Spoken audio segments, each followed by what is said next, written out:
Are you tired of the licks you're practicing on guitar sounding dull and lame? Are you looking to play something that's actually musical? And are you unsure of where to go after learning a practice exercise? Well, today I'm going to show you how to take a regular old practice exercise and turn it into an impressive sounding shred lick. For those of you who are new to me, my name is Zach, and I'm here to get players just like you unstuck with their guitar playing. And so to make sure you've got everything you need to make consistent progress and to break free from any sticking points you encounter, I want to give you my free, scientifically based practice guide. Use the link in the description of this video or go to zachsharguitar.com and grab the guide there. Alright, time to grab your axe and let's get ready to shred.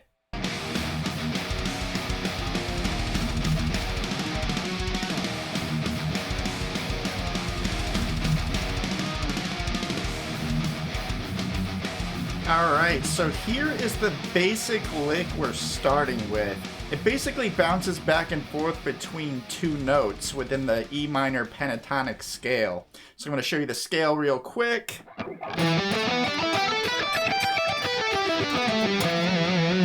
And so the two notes we'll be using from this scale are the 5th scale degree, which is the B note on the B string, and the 7th, which is a D note, also on the B string. So it's going to end up being 2 hits on the B note on the 12th fret of the B string, 1 hit on the 15th fret of the B string, then back to the B note on the 12th fret of the B string. It's like the Doug and Carrie theme song in that episode of The King of Queens. Doug and Carrie, Doug and Carrie. And so what we've got is a very basic sounding lick. It sounds more like a practice exercise than anything. It's very vanilla, and not even vanilla really. It's like going into an ice cream shop and just getting a glass of their tap water. So what we're gonna do is we're gonna shake this lick up by reaching back to the A note on the G string, the 14th fret of the G string right here. So we're just gonna add this one note, okay? And that's gonna be at the beginning of this phrase, and then we'll play the rest as is.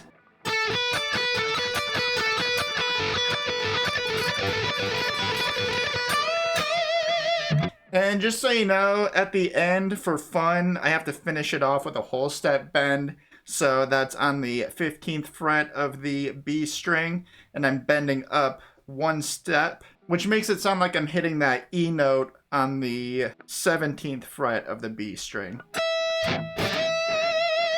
So what we're starting to do is move away from that plain basic tap water vanilla sound, and we're starting to get into some actual ice cream, some of that rocky road, if you will.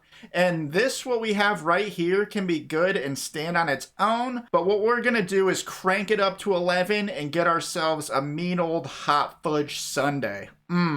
So what we're gonna do is begin on that same starting point we did in the last step by starting on that A note of the 14th fret of the G string. So by using our middle finger, we're gonna bend a whole step up to a B note on that same string. What you could even do to get a bluesy tone is to just do a half step bend so you're hitting that A sharp. And while it's important to be able to nail precise bends, we're gonna do something that's pretty chaotic sounding, so don't fret too much about being super precise with your bending at the start of this. But when you do a full step bend and you end up hitting that B note, you'll hit that B immediately after on the B string. So it'll be like this. So even though it's the same note technically back to back, there is a slight tonal difference because one, it's on a different string that's a different string gauge and on a different fret, and two, one B note is followed by a bend and the other is not. So this is kind of like a singer belting out the same note twice in a row, but using different words for each note. And this is the reason why the guitar is so awesome. It's because it's so expressive and it can stand right next to the human voice, which is something that we all connect with. So right now we've got ourselves a really delicious dessert when we finish that off. So it'll be like this all together. So we'll bend up from the 14th fret of the G string, hit that B note on the B string, then we'll hit the D note also on the B string, and then we'll finish it off back to that B note on the B string, the 12th fret. So you have this.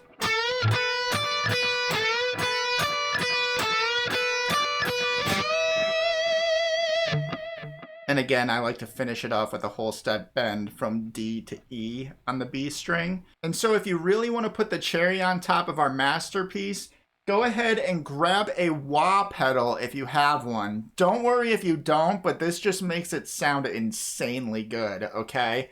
And you can swell the wah effect by pushing down slowly with your foot as you drill this lick into oblivion.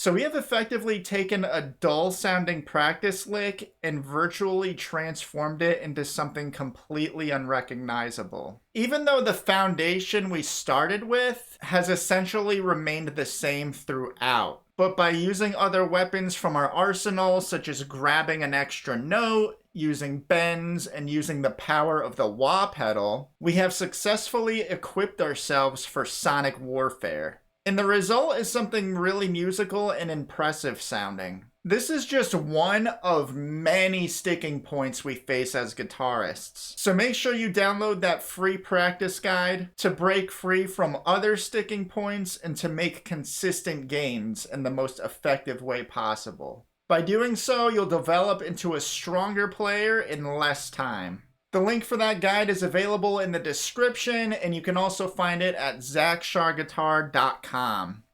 Thank you so much for watching. I'm Zach with Zach Shar Guitar, and I will see you in the next one.